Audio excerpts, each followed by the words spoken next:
I'm not too sure he pursued, and vows of obedience which I'm not sure he pursued, but certainly he did not pursue the vow of poverty, which are the three vows that Roman Catholic priests take when they seek ordination. And that is the comparison you've got to make. I just came from Tunapuna and I tried to make the comparison between Winston Dukaran and Esther Legendre, chalk and cheese. Well, between Herbert Volney and Kennedy Swarat Singh, this is what you call the best cheese, Camembert. And I don't know how to describe Swarat Singh. I don't know how to describe him. All right, okay. But it is important that you make that comparison between the two candidates. And more than that, you must look at also motive. Motive is important. This man, Herbert Volney, left one of the cushiest jobs that you can think of. And I say cushy, not meaning that he didn't work hard. I meant in terms of status, I suppose a good salary, perks, good pension rights, status in the country, the security of tenure. He was able to move around in the best circles, protected and so on. To leave that job and enter into the arena of politics must be a profile in courage. Has to be a man of conviction. Has to be a man who is interested in service. And has to be a man who has a conviction that he can do better in the political arena with respect to the dispensation of justice and the maintenance of law and order. As opposed to a guy who, having thrown off his pastoral robes, suddenly is catapulted into high office, enjoying the best champagne and living in the best houses with the best swimming pools. One has to look at all of these things. But more than that, in the last 2.5 years or so, have you seen Kennedy Swarat Singh? No. Have you got representation from Kennedy Swarat Singh? No. Even in his own ministry as Minister of Public Administration, what has he done to improve the public administration of this country? Because people all over this country are still suffering from proper government services, accessing government services. What has he done? His track record, my friends, is a very poor one.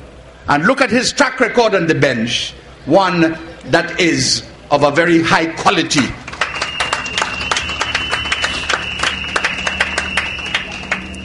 So let them come with their attacks. Let them come with their criticisms. My father used to say, you only pelt stone at ripe mango, not rotten mango. So it's ripe mango they want to get. That's why they pelt in stone. Have no fear.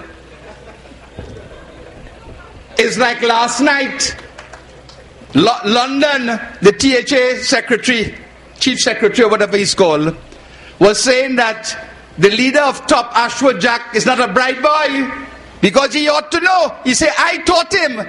He's not bright. I say, well, if that is so, the reason why the fellow ain't bright is because he had a bad teacher. Bad teacher. So London, shut up, because your bridge is about to fall. London Bridge is broken down. And similarly, Swarat Singh Bridge and the PNM Bridge will also be broken down.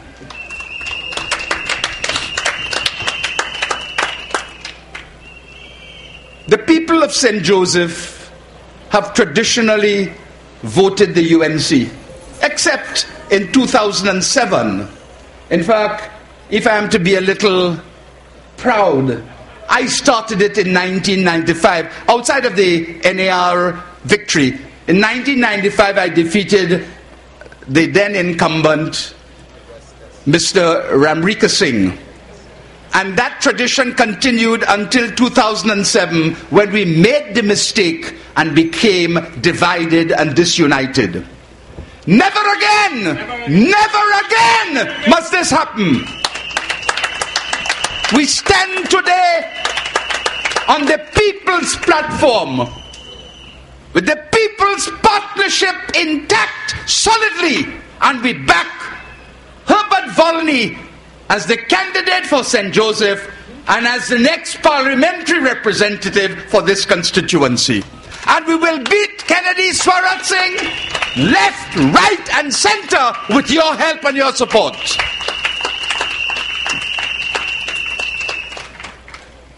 And so, my friends, I want you on May the 24th to get up very early. Although I know you will have some of your domestic chores, particularly those ladies who are married, to attend to.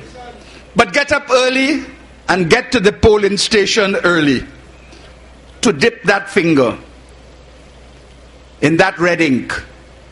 Because when you dip that finger in that red ink, you will not be only voting for yourself, you will be voting for your children, you will be voting for your community, you will be voting for your entire country, and you will be at last vindicating all of us from the tyranny of Patrick Manning and the People's National Movement, and you will be doing so in the defense of your nation and the future generations to come. I thank you.